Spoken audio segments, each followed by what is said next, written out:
I am a power carver. That means I use a little motor and individual different replaceable tips that are usually diamond burrs, and I use that for carving. I do not do a lot of knife carving. I start by a great big rectangular chunk of wood, and I bandsaw away the silhouette as much as possible to get rid of the wood. And then I start with these carvers that I have. So my power carver is obviously. Then for the details, I do all of those little lines in the feathers with wood burner. So that's an indispensable tool. And then of course, when you paint, you have to have at least a couple of really good paint brushes. And you have to learn how to take care of them too, or they won't last long. But that's some of the things that I teach the people who carve in my classes, how to clean and how to use their brushes and what prolongs their life. I've probably painted the last 5 or 6 carvings that I've done with 2 brushes, and they're just as good now as when I started.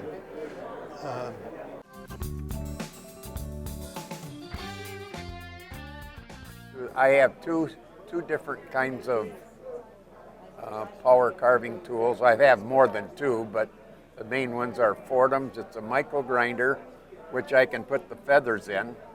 I have a bigger one that takes bigger bits, like so big, and that I can do my the pattern, or cut out the pattern for it, and then you do the detail on the smaller.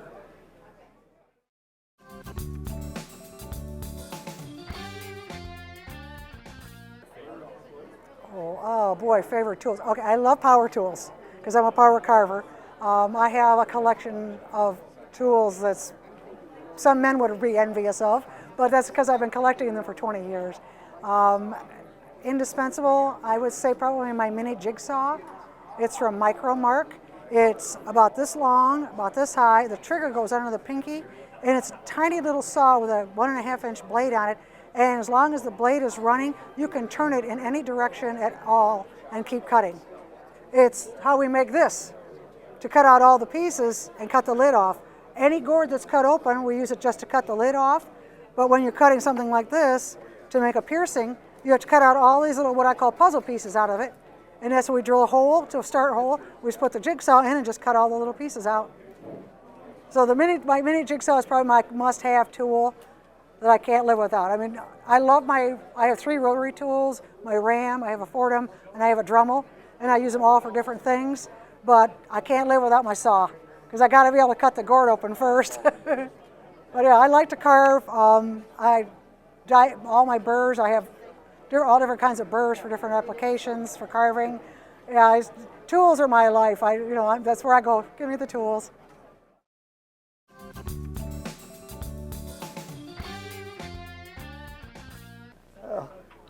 Different kind of knives, and you got the V-tool, and there's different. That's for gouging, or? Yeah, gouging, right. And there's a little saw, another knife, V-tool. Doesn't take a lot. What's that? Doesn't take a lot of tools. Got a lot of them, but you don't use them very many.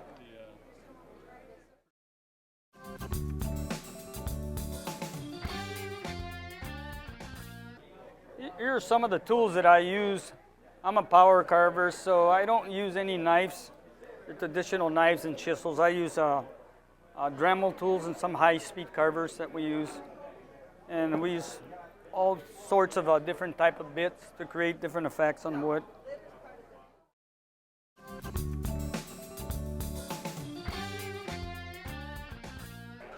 There's 3 types of tools.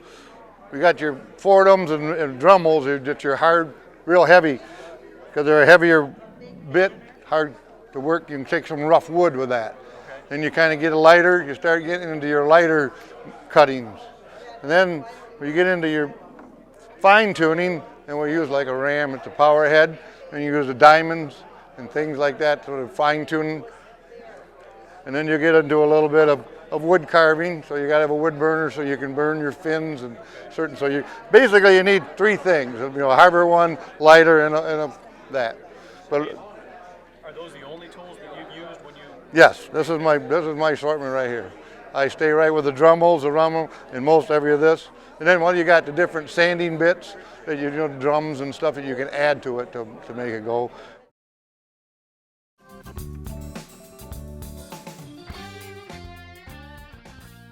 Well, I like knives and chisels. I'm a spoiled brat. My wife has bought me all kinds of tools for grinding, and all I have to do is mention it, and she's going to go buy it for me. But I basically just like chisels and knives. That's my favorite tools.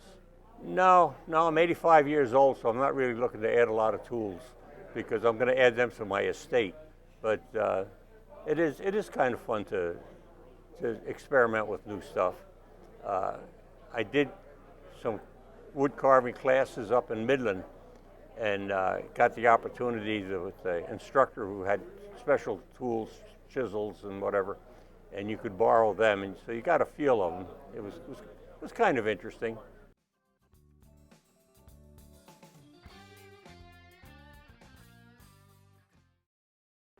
Well, find a good instructor for one thing, and then decide what type of subject you would want to carve, whether fish or eagle heads or turtles.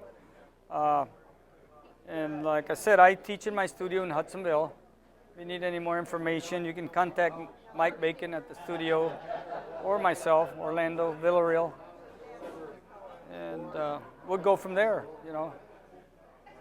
Buy the book, Carving, Beginner's Carving. Yeah. Yeah, get that like Woodcraft, place like that. Okay. Tells you how to hold your knife and different things. Show different tools. Okay. Get started. Take a class. If you want to get started in almost any art project, take a class. Most of the classes I offer either out of my home or at events. I provide all the tools necessary for the class and give them the gourds and all the supplies they're going to need. So all they need to do is bring happy hands and we'll play.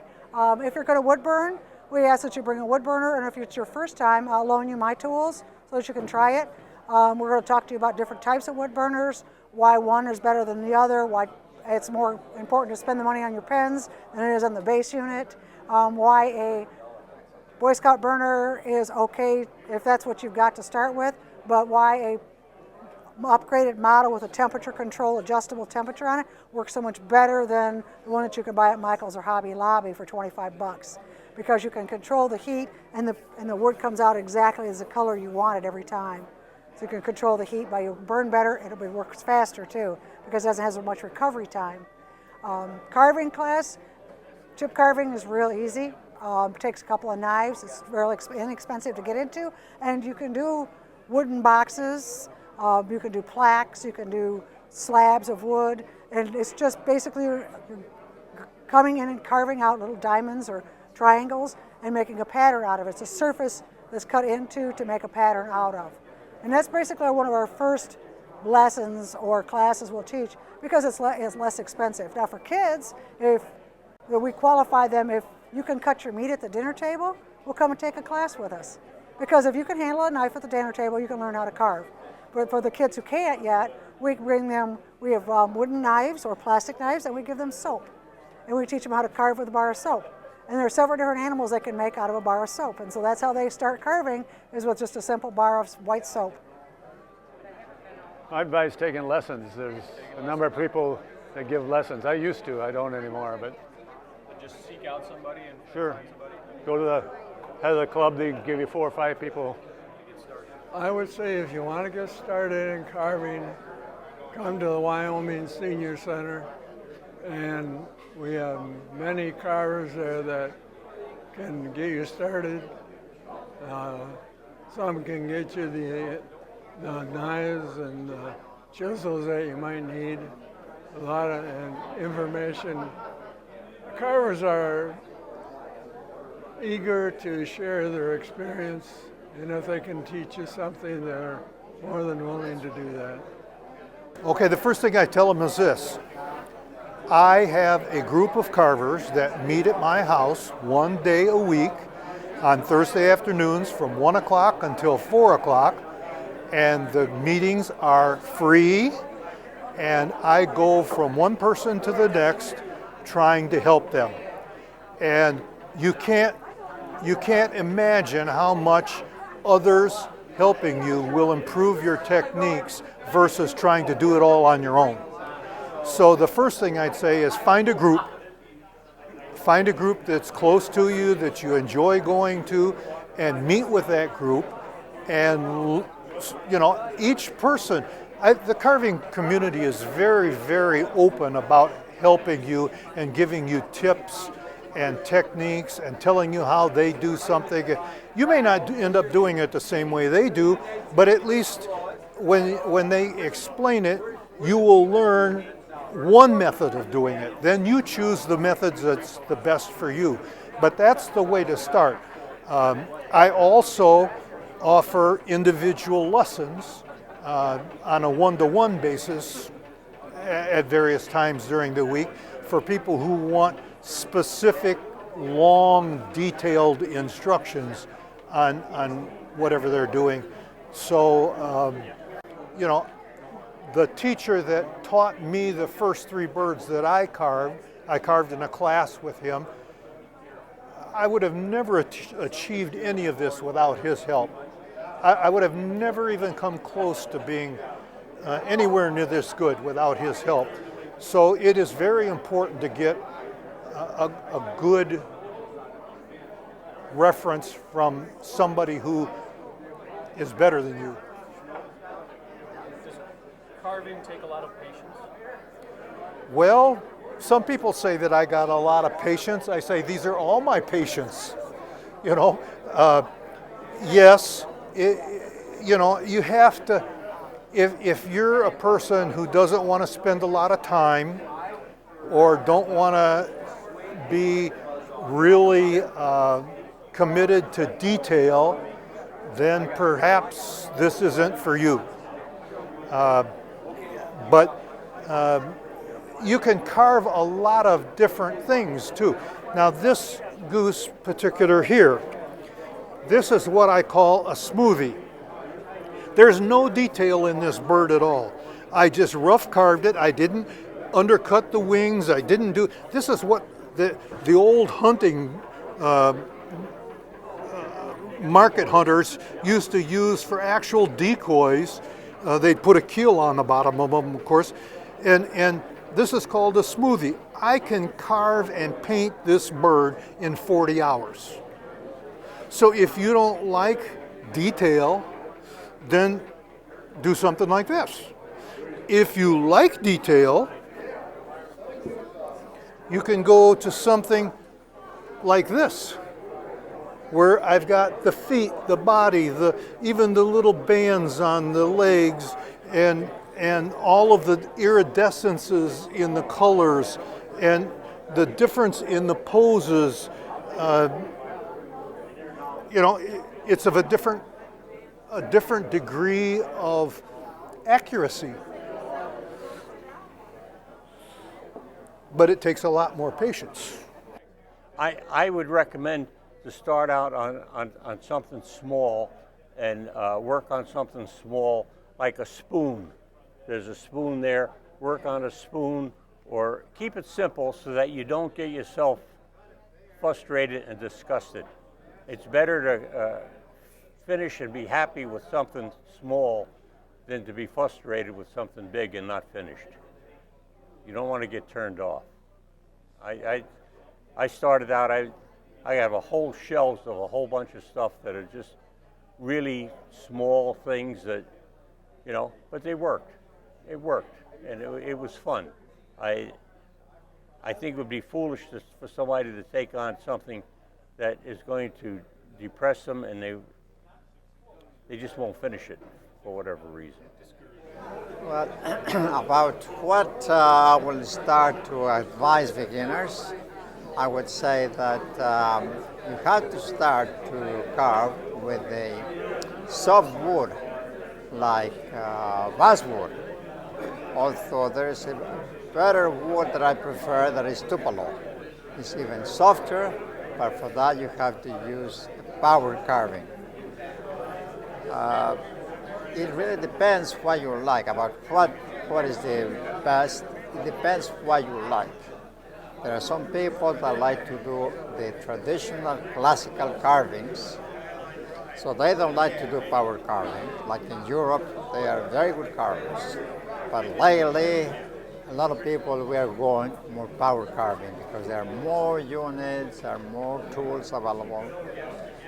So I couldn't recommend you to do any specific carving. It depends what you like, what you enjoy. There are some people that like to do a bar carving. I don't like that type of carving myself because I like to follow a pattern or any animal. If you do some bar carving, you have to have a lot of imagination to see what it is you want to see or to do. Well, when you first want to start carving, you're going to be a power carver or you're going to be a whittler, with hand carving. I like the power carving. I can get it done a little faster with it. But basically, you pick out your pattern. So it'd be a perch, be a crappie, be it a bluegill. Now, I pick my wood size that matches my pattern. And then you lay it out, and my technique is I buy a little Elmer stick glue, and I dab the pattern and stick it on here. You don't want it to be too much because I'm going to take this off in a matter of time. So then basically I get it and I bandsaw. Where you start on this side, you bandsaw, but you don't go through, you stop. And then you do this side, you stop. Now that puts you to the point you're here.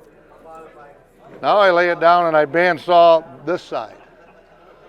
So when I get that, you pick it. Now I have my fish. Once I got my fish pattern, remember I said I don't glue it very tight because I want my pattern. So now you take your pattern that you've already cut, you lay it on top, you put carbon paper underneath. Now you take all your lining and you draw all your lines, your eyes, the mouth, your fin, the shape. Now that's where you're going to be for carving. And you lay it out in half, center line, and you divide that. And you take the center line of your fish and you divide that. And you get where your fins are, so you add a little bit heavy for your fin. That'll give you how much you got to carve off. Now from here to here, as your top part, it's got to be a heavy carve. That's going to be your rounding. And from that line to here, the line is lighter, how much you carve. Same here, and then on this side, you take your heavy off again. Wait till you get to that point. Now we're going to be here.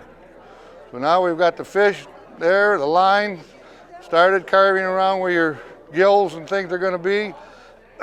You'll take your power carvers and you'll start grooving in here to give you that fin look. Then I'll burn a little bit of line on it so it kind of gives it a more effective look into it. When you paint, you'll see that. When I get that all done, and I take what they call a hawthorns. I know some people get onto their, some of these trees and they get stabbed with these little hawthorns. Okay, so you get some of them, and I'll drill a hole, drop it someplace, and then I fit them in them holes, and I'll glue them. And you go, now I got all the hawthorns glued in, that kind of gives you that look. I take what they call this paper, real fine paper, and I lay it in here, but I weave it. I go under this one, over that one, and I weave it through it. And then you take Elmer's glue and water, and you kind of paste it, let it dry, keep laying it thicker, maybe a little heavier glue, and that'll give you a fin. And then you take a wood burner and you burn all this excess paper off. So when you get to your fin, you'll see how fine a fin that we have on a fish right here. That'll give you, like a fish is really thin. If you take a hand carved one, you'll see how thick that is. That's real thick. It isn't really like natural. So kind of two ways of going about it, but this is kind of a nice technique for making it thinner for the fish. So now we're ready to paint. You got that leftover wood that you've had all these pieces here. I'm making layout, and then I'll carve my fin. Here's my fins. So you take and carve, and you can see that there's the way this, it gives a little action like your fin's doing something. When you get that, you'll cut it in half, thin it right down, and then you cut a groove in your fish that you did, and you insert it and glue it in there. And then that'll give you that fin effect where it's sticking out on the side like here. And now we used it all. They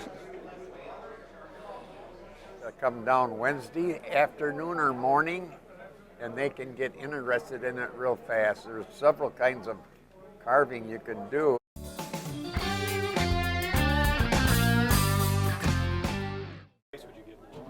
Well, if they really want to get into wood burning, they have to buy a burner that you can control the heat. You have a dial that you can control the heat.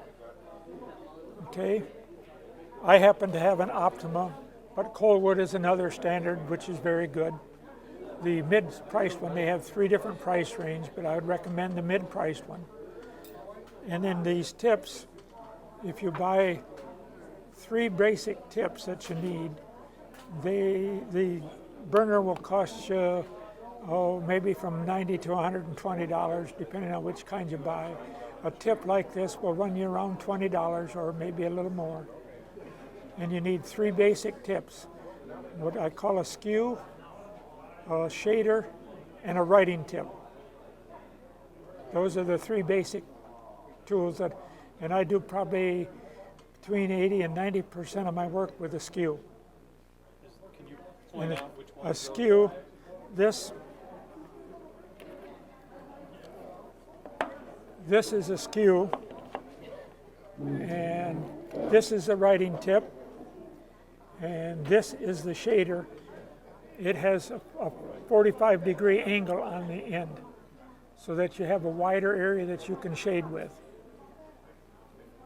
This is the writing tip, and I'll use that to point out things. This is the skew, and when you make one, or the one I recommend that you're buying, from this point here to the end is rounded just a little bit. That's a sharp point, and this is straight back. So when you want to use this tip, you can go with most of your lines, you can take it like this and make lines like this. If you've got a real short area that you want to burn, you turn it upside down so you're using that point, and then you can go from one line to the next, very short, and you don't overlap because you can see where the point is. If you have a narrow area that you want to shade, you can turn this tip sideways like that, and you run this point along the edge of the line that you've made, and then you can then you turn the board over and you make the same pass on the other side. If there's a little spot in the middle, you just make the third one down the middle. If it's wide enough, then you use your shading tip.